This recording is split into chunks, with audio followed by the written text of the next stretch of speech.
Hey everyone, how are you doing today?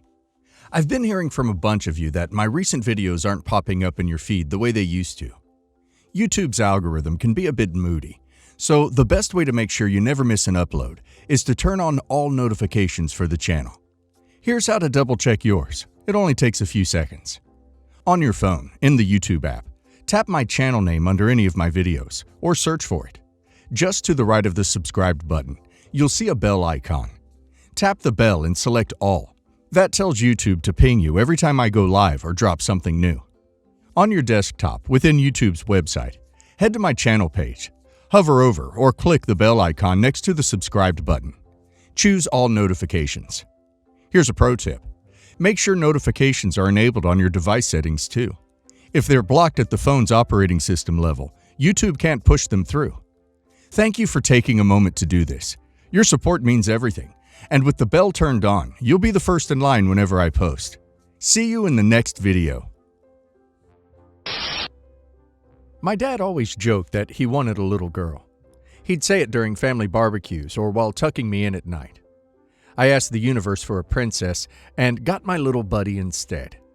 I laughed back then because I was 6 and didn't understand that jokes sometimes hide real wishes. Mom tried for a second baby after me, but she had complications, and the doctor said no more pregnancies. Dad acted like he was fine, but even a clueless kid like me could see the disappointment slip across his face whenever he saw dads with daughters. Enter Clara. She's my mom's sister's kid. Her dad died in a factory accident when she was 3. Aunt Jenny, my mom's only sibling, packed up her life and moved into our town because she needed help with childcare and rent. My parents offered our finished basement for free until she could get on her feet. Overnight, Clara became a permanent fixture in our house. Dad started calling her Peanut and carried her everywhere. The first time she giggled Unca, he nearly cried.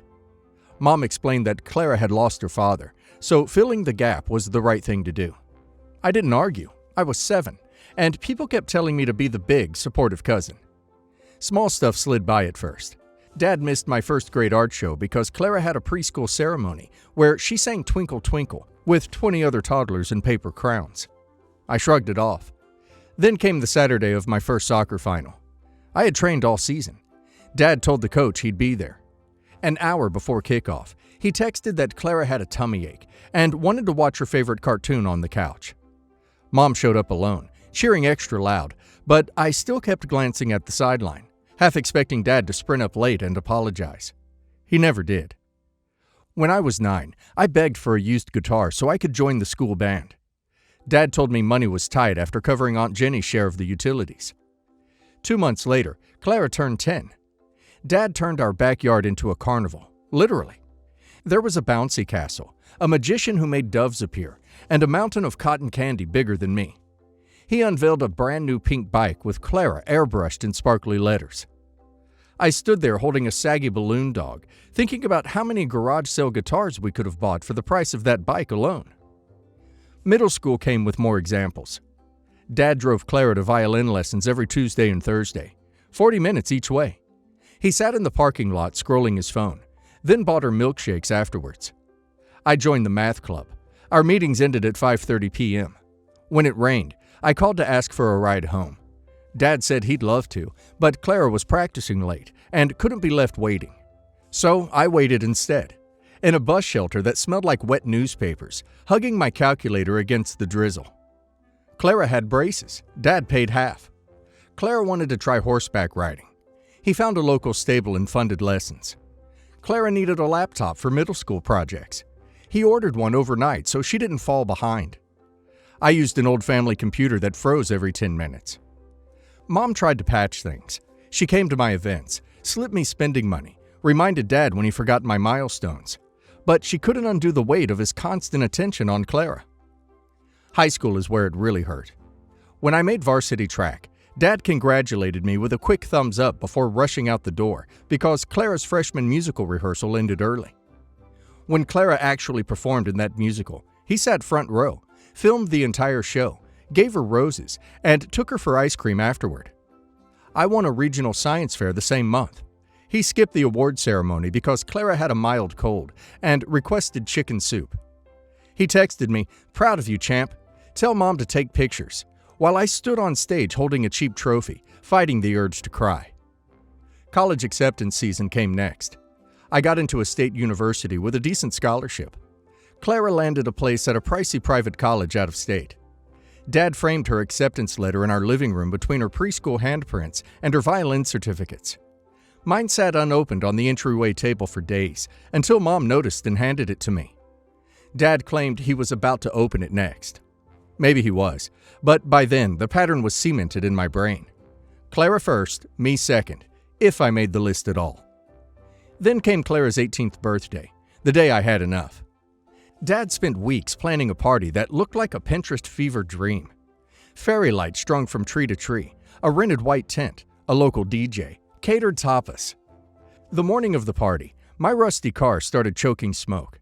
I figured I could swap a radiator hose myself, so I drove to town for a cheap replacement.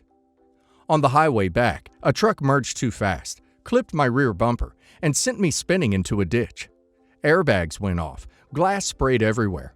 Next thing I remember is the EMTs cutting my seatbelt and sliding me onto a gurney.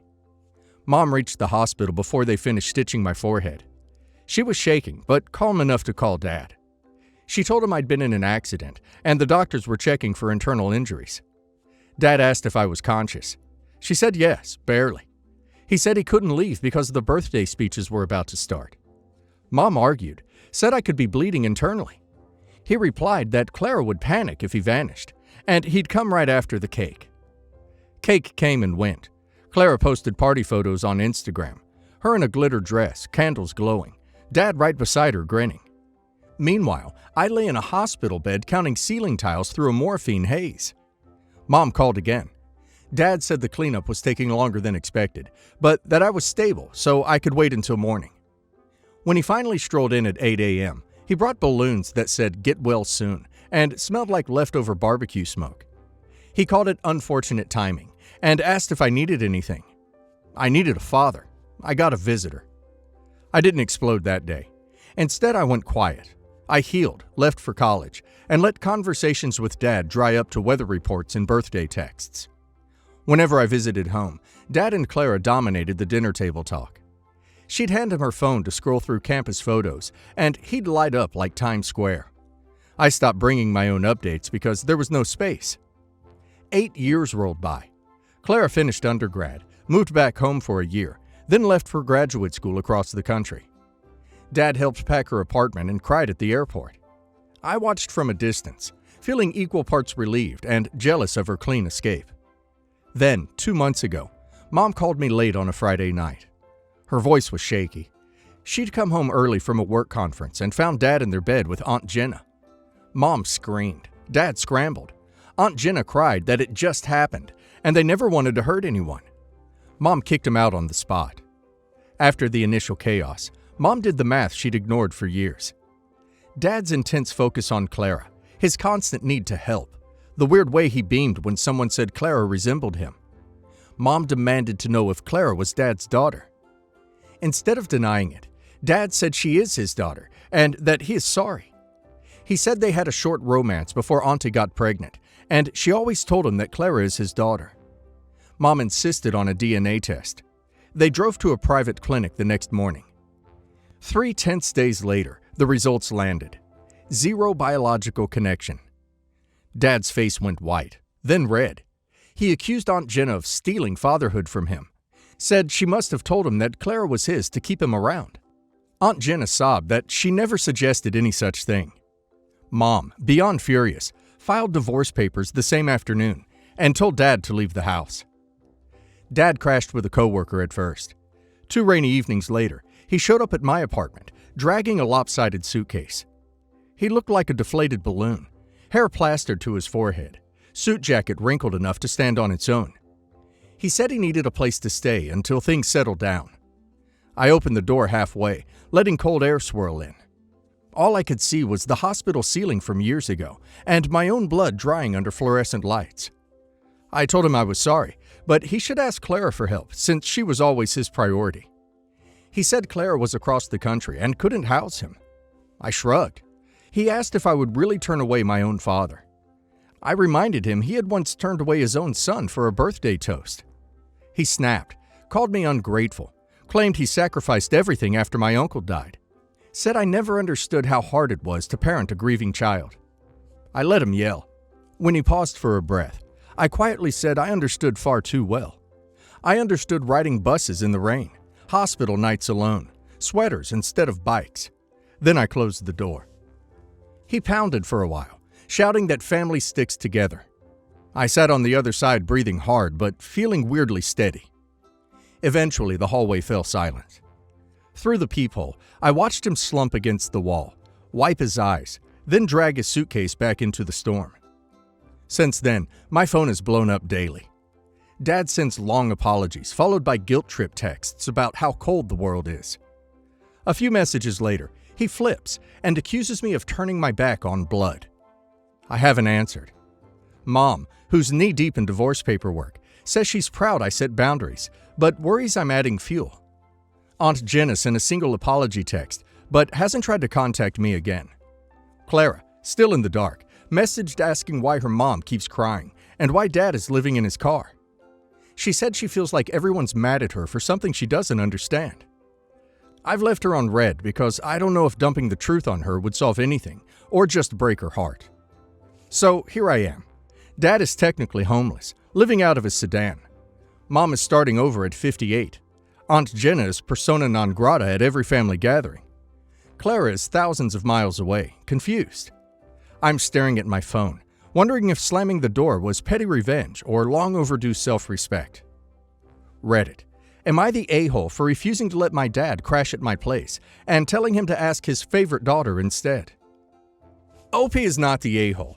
OP's dad spent 2 decades proving exactly where OP sits on his priority list. The one time he needed something back, OP finally treated him the way he treated OP. That isn't cruelty, that's symmetry. He can book a motel and a therapist. And now let's hear the community's opinion.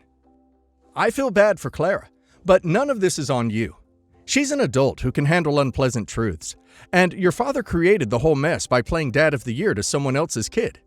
You set a boundary. Keep it, not the a-hole. Not the a-hole by a mile. People keep yelling, family sticks together, but he only believes that when he needs a bed. Where was that energy when you were bleeding in a hospital? Actions have consequences, and couch space is one of them. Your door isn't a revolving redemption center. He gambled your relationship on constant favoritism and lost. You're allowed to protect your peace now, not the a-hole, and consider telling Claire the truth. She deserves to know why the family is imploding. I, 35 male, have a mom, 59 female, and dad, 60 male, who are married, and 2 younger brothers, 32 male and 30 male. Until 2005, I considered my relationship with all of them to be great. In 2000, I founded a company while in college. Then, in 2004, I sold that company for enough money to set me up for several lifetimes. Yep, it happens. This is where things get tricky. In 2005, my parents told me that they were planning to disinherit me. Yes, me, their good and loyal son. Their reasoning was that I was rich enough and didn't need an inheritance. After taking some time to take that news in, I responded with a fiery email that told them a few things point blank. 1. I was hurt and offended that they were deliberately choosing to leave me no legacy at all when I did nothing to deserve that treatment. 2. It was patently unfair that they were planning to favor my brothers over me. It wasn't about the money. It was about the treatment and the lack of equal dignity I was being afforded. 3. The important one, using bold type and all caps. I told them that if they disinherit me and should ever need financial assistance in the future, they will never receive any. I made it a point to mention that their decision would be considered final, and should they decide to disinherit me, there would be no turning back, no do-overs, and no re-inheritances accepted. They would be forced to live with their decision forever, at least as it relates to them being financially cut off should they ever need assistance. In response, my dad argued that disinheriting me was not wrong because they have the right to do anything they want with their money, and that I should not feel slighted because I never had a right to receive any of it anyway. They also laughed off my financial cutoff threat because they had real estate holdings worth a few $1,000,000 at the time and didn't think they would ever need financial assistance from anyone. About a week later, I got a copy of their will. I was legally disinherited.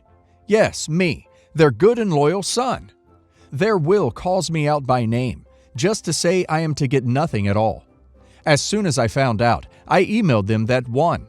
I couldn't believe they've actually done this. 2. They really hurt me. And 3. My financial cutoff threat was officially in effect for life.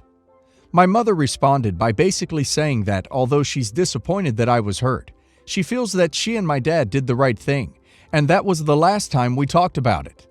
Fast forward to 2014. Oh, what a difference a decade makes. My parents have lost almost all of their wealth during the Great Recession. All they have left are one mortgaged apartment complex and a mortgaged underwater condo that might turn around by 2024. They live off the rents from the apartment complex. A week ago, my mom and dad invited me to lunch and together asked to borrow money from me to prevent their sole remaining apartment complex from being foreclosed. I was told that their credit was ruined, that I was their only hope of keeping their apartment complex and retirements financially afloat. I abruptly excused myself from that lunch, and then, on the drive home, completely lost my stuff. As soon as I got to a computer, I forwarded them the emails from 2005, as well as their responses.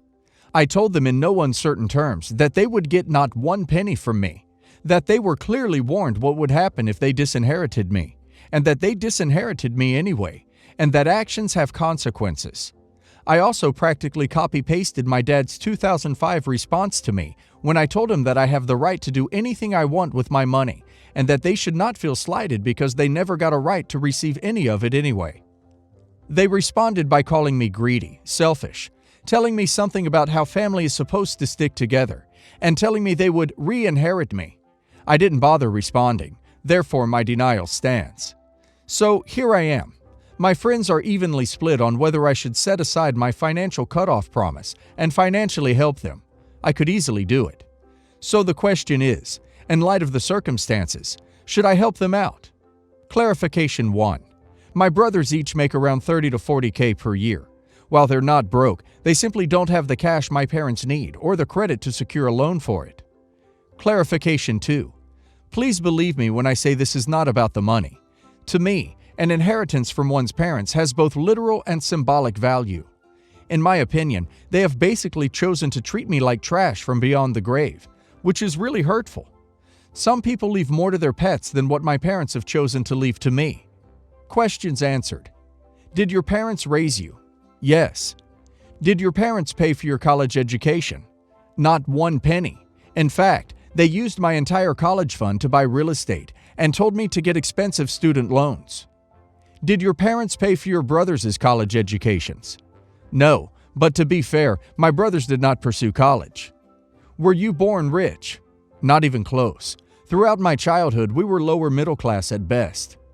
If the roles were reversed, would they give you money? There is no way for me to know the answer to this question.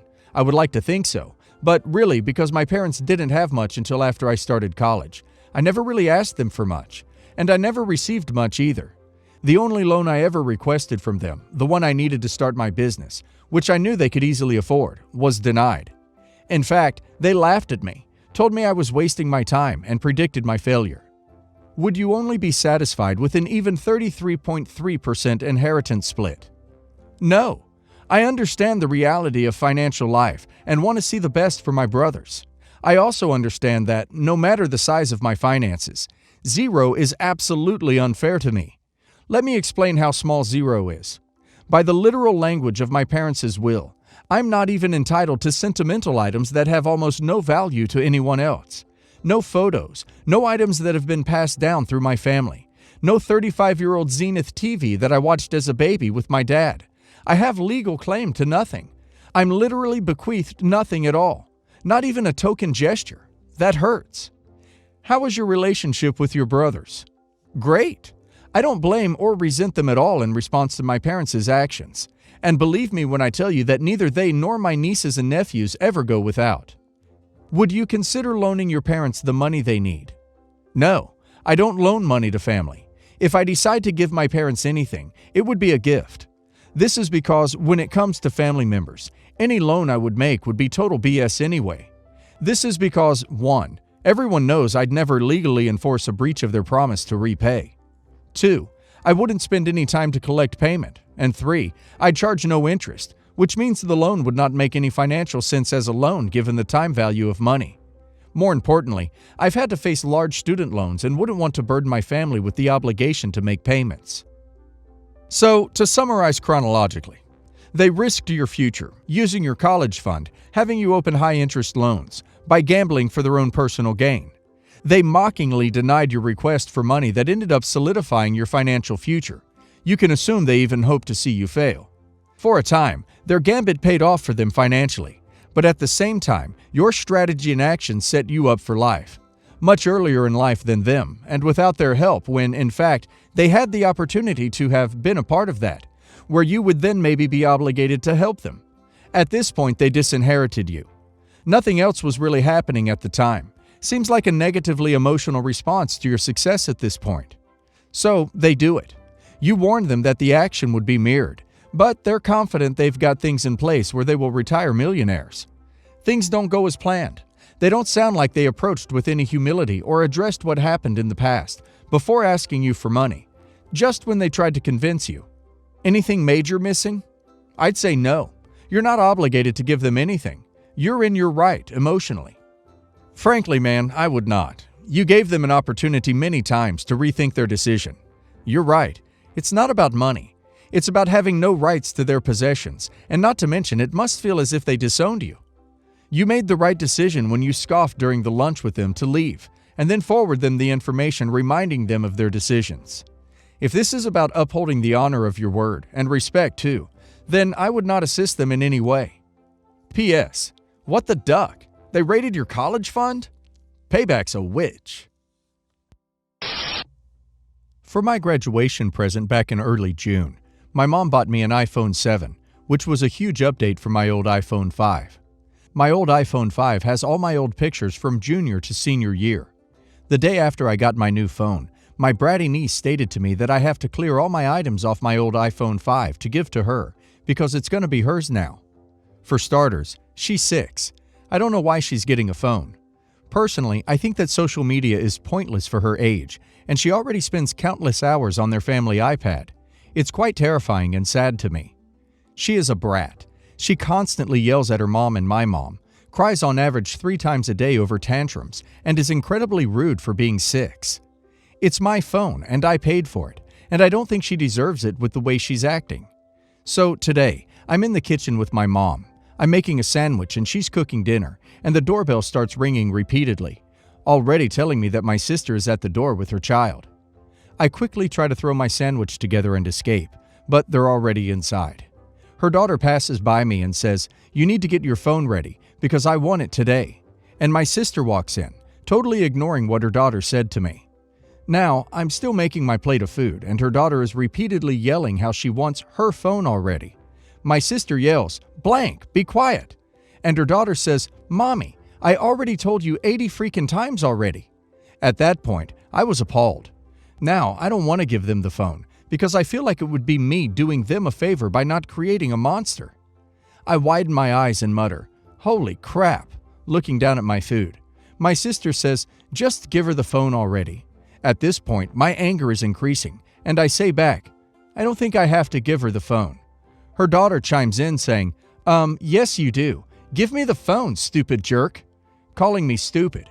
At this point, my sister doesn't even care what her daughter is telling me. I walk away, and she's pissed, saying she'll cancel my phone plan. But at the end of the day, I don't have to give her my phone I paid for free, which is what she wants, and I can easily get a new phone plan. What do I do without starting more problems? Oh my God, no! Do not give them the phone. What does your mother have to say about it? Does your sister pay your bill? Do you know why they thought you would give the niece your phone in the first place? Holy crap! I would eat my old phone before I gave it to someone who acted like that. Wow, the fact that her 6-year-old is already so nasty and entitled speaks volumes about the way your sister and her daughter's dad are parenting. No is a complete answer. You may ask your mom for help here. Explain to your mom that the phone is yours, you paid for it, and that you have no intention of giving it away for free to your niece or anyone else. Tell your sister the same. Start establishing boundaries with your niece. Here's some handy go-to phrases. You're being very rude. I don't allow people to speak to me that way. Then disengage. Walk away. Niece, if you're going to speak to me that way, this conversation is over. Walk away. Niece, you do not get to demand that another person hand over their belongings for no reason. It's rude and entitled. Walk away. Or just ignore her. Sister, your daughter is being a turd. Deal with her. Then walk away. Edit. In regards to the phone, I would be frank with your niece. Why would I give you anything when you treat me poorly? You call me names, yell at me, and haven't even asked me to give you the phone. I don't give favors or my things to people who treat me terribly. We could really use some advice on how to handle an uncomfortable situation we have found ourselves in. At the end of last year, my mother-in-law stayed with us for several weeks, and while she isn't completely unpleasant to be around, she is the kind of person who likes to involve herself in other people's business, whether they like it or not. One day while my wife and I were at work, she decided to help out by cleaning up our study and sorting out our paperwork without asking.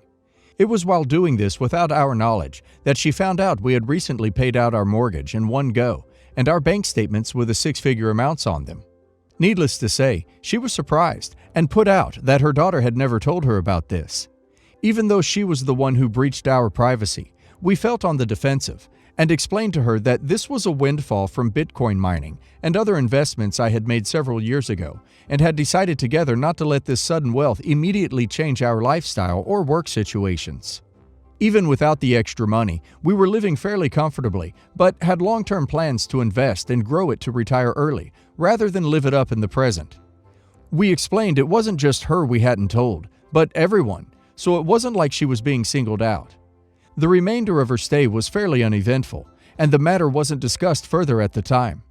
It wasn't until a month later that she contacted my wife about urgently needing a replacement CPAP, sleep breathing mask, machine.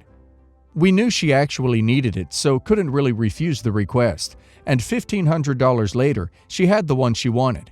But it didn't end there. A few weeks later, she urgently needed a set of replacement tires for her car, and again we couldn't really refuse. And so on. A bill here, a shopping cart there, but it was keeping the peace and they were only for minor essential purchases, so we just let it go as an occasional expense. Fast forward to a month ago. My wife's brother, who rarely ever speaks to us, contacts us out of the blue, asking for a loan to cover his overdue rent. When we told him we didn't have the money right now, a white lie, he became indignant, accusing us of holding out on the family and how he knew we had a lot of money and we should be paying it forward. We held our ground, but the whole situation has left a bad taste in our mouths. Since then, it has become obvious that word has spread around the extended family that we have money, with two other members independently approaching us for financial help. We did agree to help one of them, as there was a genuine case, but this has only caused further friction with the others who are making us feel guilty for not supporting them as well. The fact is, her siblings have a history of not being financially responsible, and we are worried about where this is headed. We are seriously considering gifting each of her siblings' families with $10,000 for Christmas, in addition to establishing a $2,000 trust fund for each niece and nephew, which we'll keep contributing to each year on their respective birthdays. The hope is that the $10,000 will shut everyone up once and for all, and avoid further accusations of favoritism. And the ongoing trust fund contributions will both benefit the kids and give us a way to knock back future handout requests, while being able to say we are still doing something to support them. If anyone has a better idea of how to handle this awkward situation, I'd love to hear it. I don't want the fact that we have money to be cause of a rift in the family. But at the same time, I don't want us to be taken advantage of or relied upon as a regular easy handout for everyone. I just really want to have a clear idea of how to move forward here.